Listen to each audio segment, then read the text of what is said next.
Okula devam eden öğrenci arkadaşlarım en çok neyi seviyorsun diye bir soru sorduğumuzda aslında tüm hemen hemen %90 öğrencilerde tatili seviyorum derler. Tabii çoğu öğrenci tarafından içinde okul, ödev, sınavın olmadığı bu 15 günlük zaman zarfı içerisinde herhalde boş bir zaman olarak değerlendirilip ve ele alınıyor. Aslında bu boş olan zamanı iyi değerlendirirse hem şu anki içinde bulunduğumuz olduğu durum hem de gelecekte onun hayatını belirleyecek olan durumu aslında bir nebze olsun bu 15 günlük zaman zarfı içerisinde düzeltilebilecek olan bir durumdur. Tabi bunu anlatırken biraz da sizin de az önce bahsetmiş olduğunuz gibi biraz da ebeveynlere, anne babaya ciddi anlamda iş düşmektedir. Çünkü anne baba olarak çocuğumuzu önce sizin çocuğunuz olduğu için koşulsuz olarak onu sevmemiz gerektiğini buna çocuğa aslında ifade etmek ve buna çocuğa hissettirmek lazım. Çünkü belli bir şartlı bir sevgi ya da koşullu bir sevgiye bağlı olarak çocuğu sevmek bu hem çocuğun özgüveni açısından hem de belki ileriki yaşamda bunu çocuğun bir alandaki ortaya çıkaracak olan yeteneğini, kabiliyetini kör etmiş olacağız.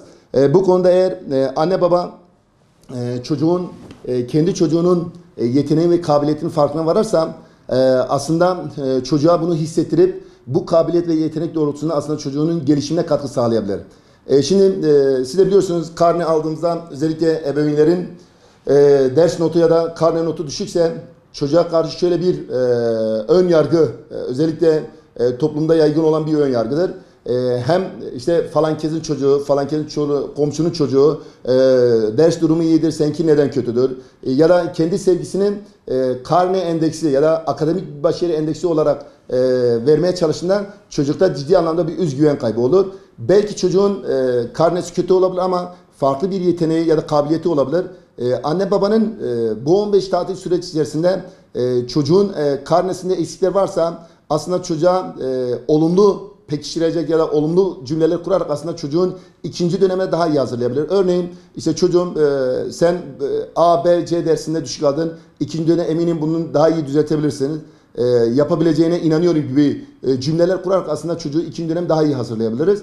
Bu çerçeve baktığımızda aslında çocuğun ileriki yaşamdaki aslında başarısı şu anki anne babanın içinde bulunduğu durum ya da çocuğa karşı göstereceği sevgi onu aslında gelecekte onun başarılı bir çocuk olmasını da olumlu yönde etkileyecektir.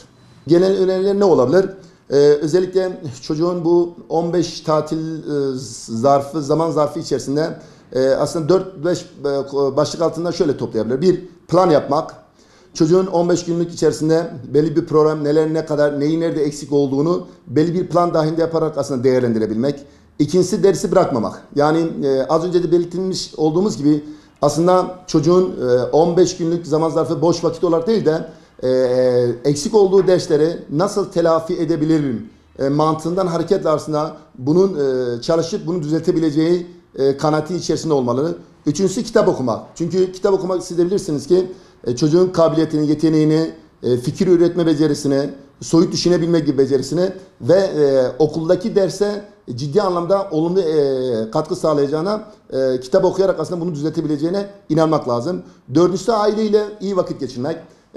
Aileyle evde anne babalarına yardımcı olabilir ya da çocuğun gelişim özelliğine ya da sevmiş olduğu hobilere göre baba ya da ebeveynler çocukla oyun oynayabilirler.